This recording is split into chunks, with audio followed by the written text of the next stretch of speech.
Déjà plus de 3 semaines que les travaux dirigés organisés par la mairie de Cotonou ont démarré. De l'enseignement primaire à l'enseignement secondaire, les candidats aux divers examens sont nombreux à saisir cette opportunité. Quand vous prenez ici par exemple, il doit être autour de près de 1500 candidats dans l'enceinte du CGC-Béa.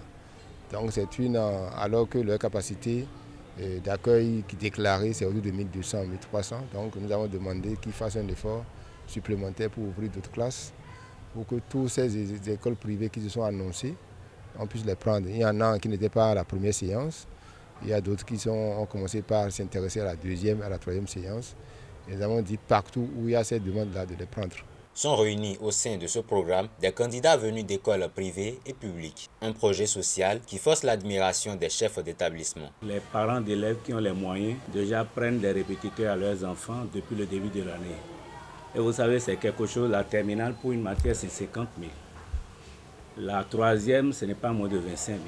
Donc, vous pouvez imaginer avec la bourse, avec le niveau de vie actuel des parents d'élèves, ceux qui seront capables de s'octroyer cette situation-là à leurs enfants bien-aimés. Donc, il faut dire que les travaux dirigés gratuits viennent à point nommé.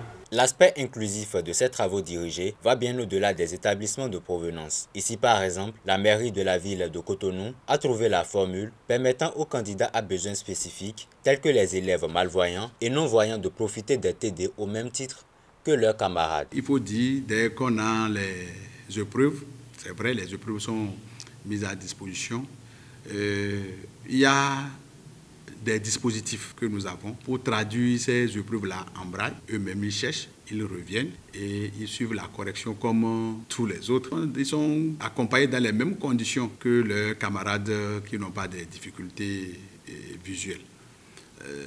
Quand on parle d'éducation inclusive, on n'arrive pas à les séparer. Il ne faut pas séparer pour ne pas les stigmatiser. Hormis ces différentes mesures, pour le bon déroulement des travaux dirigés, depuis l'année dernière, la mairie de Cotonou a doublé les taux horaires accordés aux animateurs pédagogiques. La mairie a fait un grand effort l'année passée.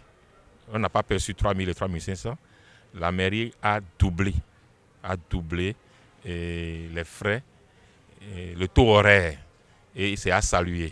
Et il faut remercier vraiment le maire et son staff pour cet accompagnement. C'est motivateur. Donc c'est tout ça qui fait que on se sent plus à donner le meilleur de nous-mêmes. Parce que quand on voit que l'autorité accompagne et motive, vous pouvez donner le meilleur de vous-même. Tout ce dispositif vient comme du pain béni pour les candidats qui en relèvent la plus-value. Les professeurs viennent nous expliquer de fond en comble ce qu'il faut savoir, nous donne des astuces, que quand on donne cet exercice, il faut faire ceci. En cas de ce problème, il faut aborder tel point pour pouvoir résoudre aux questions. Donc je crois que ça se passe très bien. Je viens au TD de la mairie depuis 3 à 4 séances et j'ai trouvé que cette TD nous apporte beaucoup plus de connaissances et nous aide à corriger un peu plus nos lacunes. Si c'est la garantie, là, j'ai la garantie parce que c'est ça qui m'a même aidé en troisième pour que je puisse avoir le BPC plutôt. Les travaux dirigés, il faut le rappeler, ont été lancés le 3 mai dernier par son initiateur, le maire de la ville de Cotonou, Luc Setonji Atropo. Nous en sommes à la 5e édition.